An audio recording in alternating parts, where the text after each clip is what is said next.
Okay. All right. That's fine. So it says that we are on LinkedIn. Okay. Nice. I got to see if we can pull it Hey. up. Yeah. So, hey, everybody. This is Debra Baker with Trusted CISO and Isabella Otero. And we decided today to do our podcast episode live, which is very exciting. So, we're Um, going to, yeah, go ahead. oh, no, go ahead. I was just saying, I'm excited. I see that you're live. Everything's working. We're good. Awesome. Awesome. Okay. Yeah. So today we're talking about this is the CISO Guide to Cyber Resilience podcast. And we're talking about lessons from the Treasury hack and Biden's Cybersecurity Executive Order. So, welcome to CISO Guide to Cyber Resilience, where we explore the latest in cybersecurity and equip you with actionable strategies to navigate evolving threats. I'm Debra Baker, your host, and I have the amazing Isabella, who is my co host, and my dog. And your dog. I hear him in the background. Yeah. Thank you, Deborah. And together, we're here to help you guys stay informed and resilient in today's complex cyber landscape. Okay, so in today's episode, we'll analyze two critical developments in cybersecurity. First, the December 2024 US Treasury hack, which is a wake up call for organizations worldwide. Then we'll break down President Biden's latest executive order on cybersecurity, signed just in January. And I know you're thinking, President Biden, what? Well, yeah, this is, and it's actually, I went to check, it's still in effect. So, and you probably haven't heard anything about it. So, this is going to be interesting. So, this could reshape how federal agencies and private sector vendors approach digital security.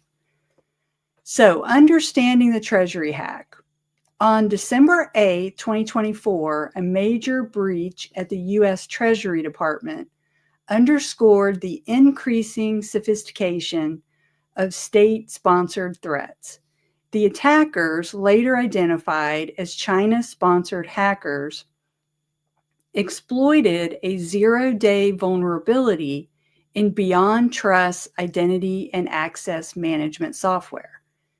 This vulnerability, CVE 2024 12356, had a critical CVSS score of 9.8, enabling remote code execution where you don't, and basically what that means is you don't have to have any sort of admin privileges and it can be exploited over the network.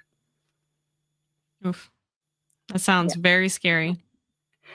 So these attackers, they execute a series of malicious commands, creating backdoors and gaining unauthorized access to sensitive systems. Their focus on unclassified but operationally critical data demonstrates that growing risks posed by unpatched vulnerabilities, particularly in identity and access management solutions.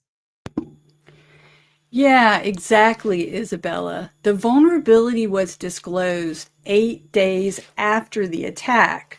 So, which means even Beyond Trust wasn't aware of it, highlighting the challenge organizations face with 0-day exploits. This is why proactive cybersecurity measures, such as threat modeling and continuous monitoring, vulnerability scanning, and patching, are so important.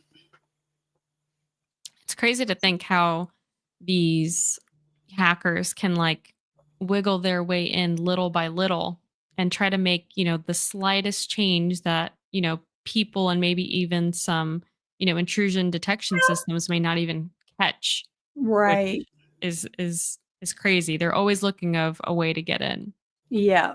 Yeah. And when you're talking about nation state, it's really hard because they're, just the computing power, everything that they have, the knowledge, the teams, the I mean, it's very hard to try to protect against a nation state hack. Right, right. And I mean, the Treasury hack offers vulnerable lessons for all organizations out there. So let's discuss the three key takeaways on this. So, one, proactive testing, like you said. So, regular penetration testing during both development and production phases is critical. Embedding security teams within DevOps can help identify vulnerabilities early.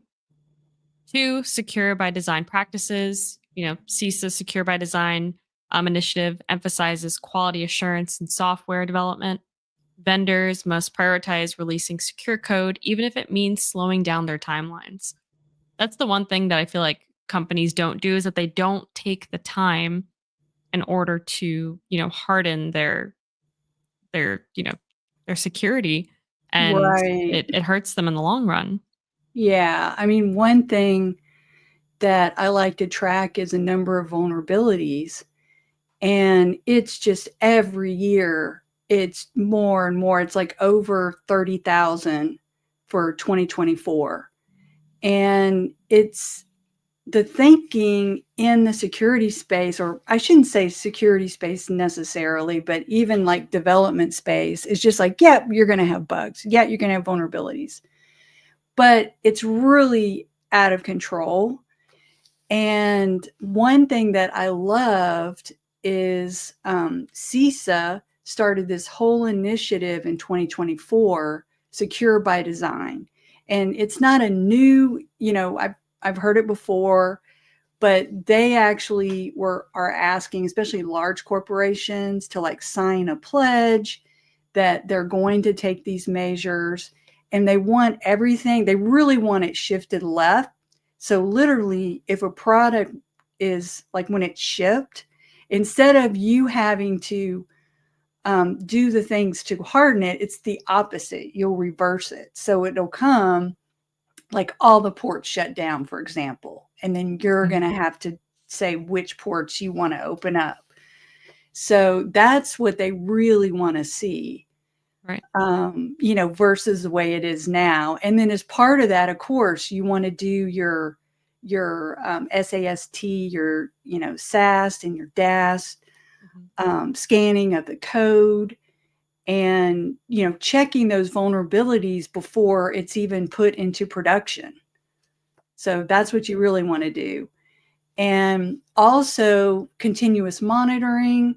So you want to have advanced intrusion detection and prevention systems that can alert the organization that we're seeing something on the network, like you said, because when they come in, a lot of times they're really quiet, and these particular IDS and intrusion prevention may not catch it that they've actually broken in. Mm-hmm. So they won't, upload like large amounts of data and things like that will cause the alerts to trigger. So, but you definitely want to have these systems installed, and you want to do third-party vendor assessments, and checking your vendors and making sure that your vendors are actually doing what they need to do. So it could be, do you have SOC 2? That's like the most basic level of checking your vendors. Again, what I want to say is, like, protecting against a nation state hack is really difficult. So, I'm sure the federal government, I'm sure Beyond Trust has good security. But just somehow this, backdoor was, that they were able, basically, it's not a backdoor, but the Chinese hackers were able to find a vulnerability that Beyond Trust didn't know about. Mm-hmm. So, and that's how they were able to get access. Right, right. And then also too, going back to your third party vendors, you got to make sure that, you are choosing the right vendor for you, because there are so many good vendors out there that, offer different services, and you need to make sure that they are, accredible, and, they are certified in, you know, the security areas that you're looking for. Right, right. Yeah. Okay, so what can organizations do moving forward? Well, as we said earlier, make penetration testing and secure by design principles standard practice in your organization. And you can also tie in your key performance indicators, your KPIs, like actually have security related ones that align with your security objectives. So this is something, if there's a company and they're really serious about security, they'll actually have some sort of security related security objectives like tied into their KPIs. And it could be the number of vulnerabilities and patching cadence or fewer bugs in the code. I mean, it's however it is you want to track it. But top companies like Salesforce will actually tie in the KPIs because that's when your bonus is, tied to anything, it's important to you.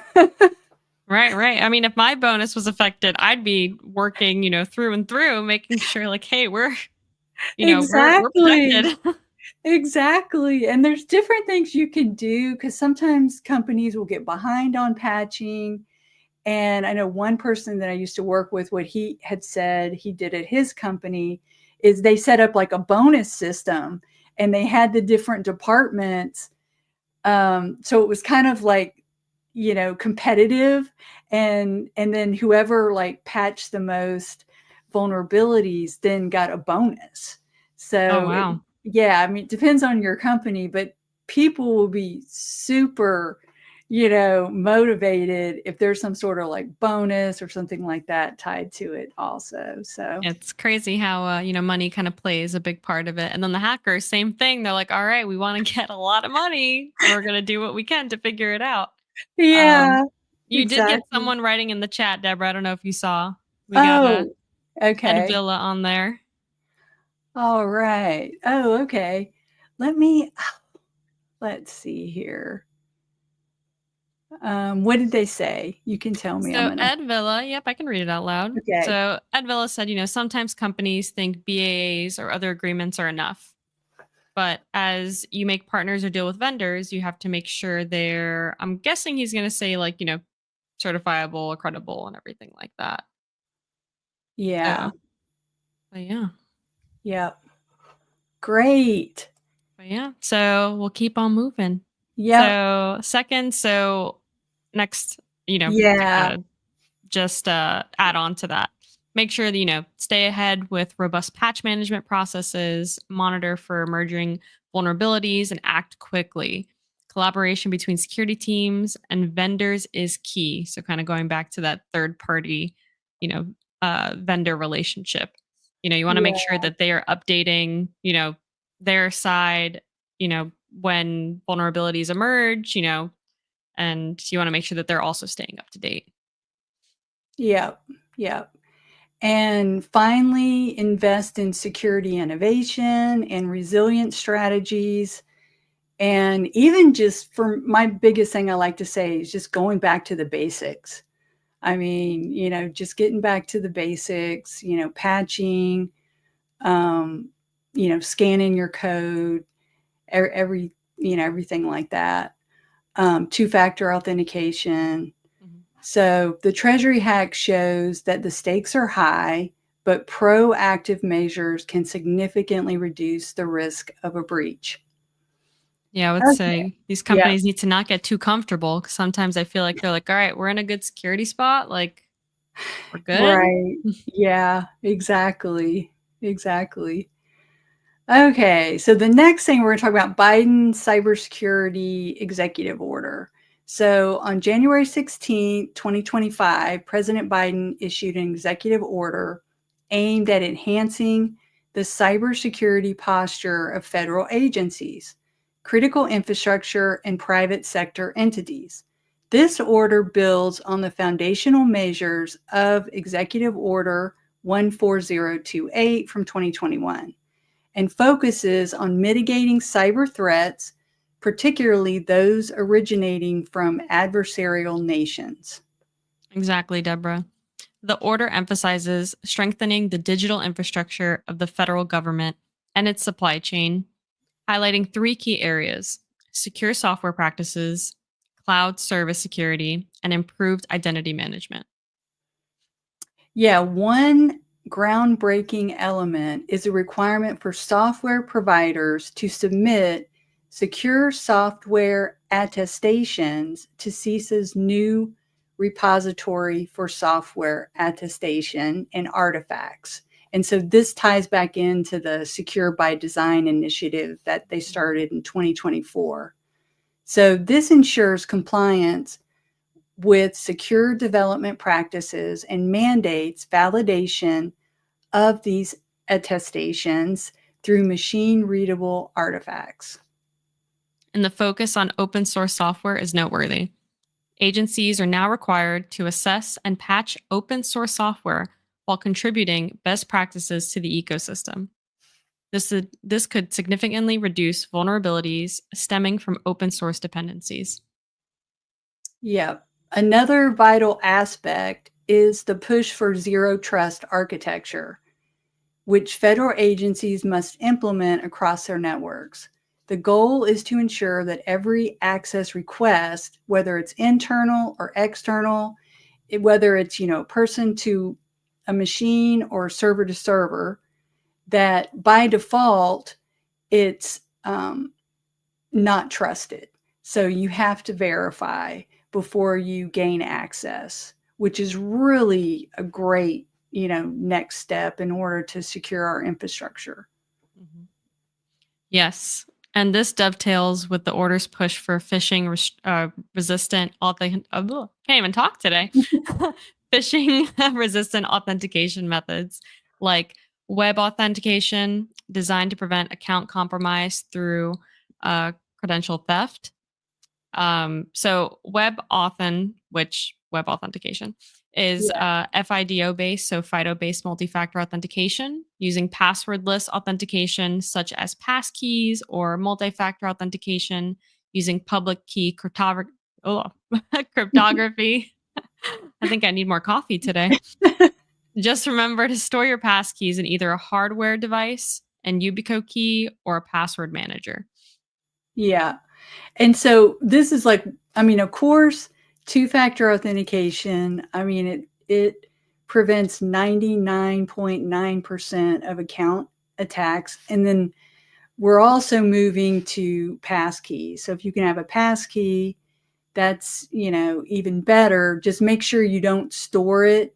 Like you actually want to store it in a password manager versus just like right on your, within the, and I'm trying to think whatever the key store is for the Mac and the Windows, only because if somebody actually got access to your phone, like got the PIN code or something like that, then they could have access to that passkey too. So you want to put it into a password manager. And of course, the hardware key store is like the best option. So for private sector vendors, this order sets a clear expectation. Compliance with NIST guidelines will no longer be optional. This includes practices for secure software development, vulnerability management, and continuous risk assessments. This move signals a significant shift in accountability. Software providers who fail to address vulnerabilities or comply with these mandates may face public disclosures or legal action. Finally, the executive order addresses emerging threats from technologies like quantum computing and artificial intelligence. Agencies are directed to prepare for the transition to post-quantum cryptographic algorithms and accelerate AI research and securing, your AI also for cyber defense. Yeah, I feel like AI opens a whole new world. Yeah, yeah. Oh man, it's crazy how fast it is progressing in Yes. so many things. I actually was lucky enough to attend the PCI security conference and in Boston, Oh, and great. yeah, it was so cool. And we had a speaker up there, and he was saying, he's like, all right, I'm going to show you guys 2 videos. And, he's like, tell me which one was created by AI. And so he showed us, one video and then a video next to it. And it's him, narrating something. And, he was asking the audience, like, okay, like which one was AI? And we're like, oh, like this one seems a little like buggy. It's not as fluid, blah, blah, blah, and all this stuff. And he's like, no, they're both AI, which is crazy. And I was like, oh my gosh, that is Oh, like, it is crazy. It is crazy. yeah, yeah, But it is clear that, the Biden administration, months ago is taking a yeah, holistic approach to cybersecurity, aligning federal standards with the evolving threat landscape and pushing for collaboration across public and private sectors. yeah, yeah. And hopefully the current administration will, I did go to check. Like I said, this is still in effect. Ongoing. Yeah. Yeah, and because it's cybersecurity, it's important. It's important to Right. all of us. That it is. Yeah, and there's even, have you seen the Netflix series 0 Day? No, I wanted to see it. It's on literally on my front page on Netflix. Okay, Did you yeah, watch it? yeah, it's really good. I was checking the cybersecurity news over the weekend, and that kept coming up. They were talking about the Netflix show. I was like, okay, that's it. I got to watch it. And yeah, it was good. It was good. It was just in that scenario, the hackers like brought like all the electricity, like everything down for like a minute. Yep. But I mean, everything like electricity, your network, the internet, it doesn't sound that bad, but that would be pretty scary, actually. I don't know. To me, someone having access to shut down a power grid and control Exactly. our power, especially What? like now that I live, up north again and Mhm. it's cold outside, I couldn't imagine someone just taking our power and it being, 10 degrees outside. Yeah, yeah, and that's where they were. That like when the hack first happened, and then it like sent a thing saying, "I can do it again," Oof. to Yeah, that's scare them. that's so scary. That's terrifying. Yeah, yeah. Oh, so the call to action. So, what does this mean for organizations beyond the federal government? First, align your security practices with NIST Secure Software Development Framework, and definitely go out and look up CISA's Secure by Design initiative. If you're a vendor, prepare for increased scrutiny on your software security practices. Second, adopt the zero trust principles and strengthen your identity management systems. The government's emphasis on phishing resistant authentication is a clear sign of where the industry is heading. And it is crazy. Like, I get so many phishing emails. And I will say there are some that they look very legit. I got one from Apple, and it's crazy to me that I'm like, if someone isn't educated, in Right. in that regard to know, like, kinda like what to look for. Sometimes Mhm. typos are very apparent, Right. because sometimes they may not speak, proper English, maybe Yeah. from another country, and you can kinda tell right then and there. Sometimes you can tell by, like, the images they attach, things are a little bit blurred, distorted, but no, this one was really good, and I was like, "Wow." I looked at who it came from, Mhm. a very interesting email address, and it is very scary how good they are getting. Yeah. Yeah. Yeah. And just remember, you need to have a plan in place to start getting your company ready for the post quantum cryptography readiness. And, if you're using AI in your company, you want to have your AI policy and start looking. You want to bring, if you're actually developing an AI system, bring it under just your normal security practices where it'll also, you'll look at any potential vulnerabilities. There's a whole, NIST actually has a framework for AI, and it's actually really good and aligns well with the GDPR AI responsibility. So definitely check that out. So That's all for today, everyone. We hope you gain valuable insights into the Treasury hack and President Biden's latest cybersecurity directive. And stay informed, stay protected, and stay cyber resilient. Thanks, All right. everybody. Thank you. Thank you, Deborah. Bye, everyone.